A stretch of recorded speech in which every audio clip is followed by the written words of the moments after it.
ভাঙতে বসেছে ভারত যুক্তরাষ্ট্রের সম্পর্ক। ভারতকে এখন আর মিত্রর চোখে দেখে না মার্কিন প্রশাসন। খোদ ওয়াশিংটন থেকেই এসেছে এই তথ্য। এনডিটিভি ওয়ার্ল্ডের এক প্রতিবেদনে উঠে এসেছে এমন তথ্য। দীর্ঘদিনের কৌশলগত সম্পর্ক থাকলেও আন্তর্জাতিক বাণিজ্যের ক্ষেত্রে ভারত এখনও যুক্তরাষ্ট্রের পূর্ণাঙ্গ মিত্র হয়ে উঠতে পারেনি, এমন মন্তব্য করেছেন মার্কিন যুক্তরাষ্ট্রের পররাষ্ট্রমন্ত্রী মার্কো রুবিও। গত বুধবার ট্রাম্প প্রশাসন ভারতীয় পণ্যের ওপর 25% শুল্ক আরোপের পরদিন ফক্স নিউজকে দেওয়া এক বিশেষ সাক্ষাৎকারে রুবিও বলেন, ভারত আমাদের বন্ধু, কৌশলগত অংশীদার, কিন্তু এই সম্পর্ক এখনও শতভাগ মিত্রতার পর্যায়ে পৌঁছয়নি। রুবিওর এই বক্তব্য এমন সময় এলো যখন রাশিয়া থেকে ভারত সস্তায় অপরিশোধিত তেল আমদানি করে তা আন্তর্জাতিক বাজারে রপ্তানি করছে, এমন অভিযোগে ক্ষুব্ধ যুক্তরাষ্ট্র।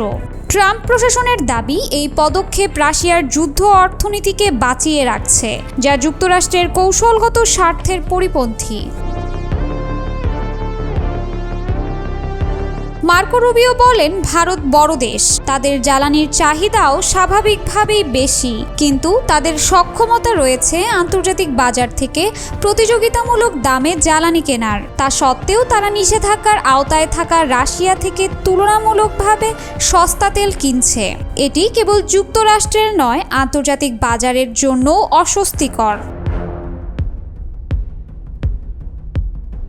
ফক্স নিউজকে দেওয়া সাক্ষাৎকারে তিনি আরও বলেন, ভারত শুধু নিজের সস্তায় রাশিয়ার তেল কিনছে না, অনেক সময় সেই তেলকে পরিশোধন করে চড়া দামে আবার রপ্তানিও করছে। এটা এক ধরনের বাজার অপব্যবহার। এমন আচরণ মিত্রদের কাছ থেকে প্রত্যাশিত নয়।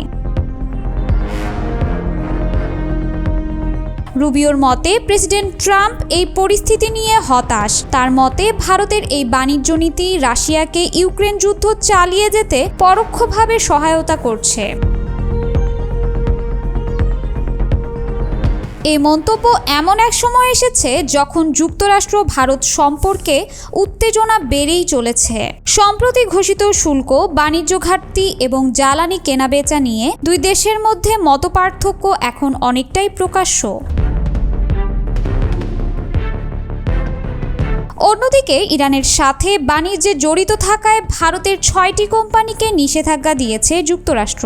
যুক্তরাষ্ট্রে এই কোম্পানিগুলোর পণ্যের কোনো বাণিজ্য ব্যান করার পাশাপাশি সেখানে অবস্থিত ও মজুদ থাকা পণ্যও বাজেয়াপ্ত করেছে ট্রাম্প প্রশাসন। পাশাপাশি এগুলোর সাথে জড়িত থাকলে শাস্তির আওতায় আনারও ঘোষণা দেন ট্রাম্প। বিশ্লেষকরা বলছেন, মার্কো রুবিওর বক্তব্য শুধু ট্রাম্প প্রশাসনের অবস্থানই নয়, বরং ভবিষ্যতে যুক্তরাষ্ট্র ভারত সম্পর্ক কোন দিকে যাবে সে দিক নির্দেশনাও বহন করছে। এখন দেখার বিষয়, এই উত্তেজনার প্রেক্ষিতে ভারত কী ধরনের কূটনৈতিক জবাব দেয়।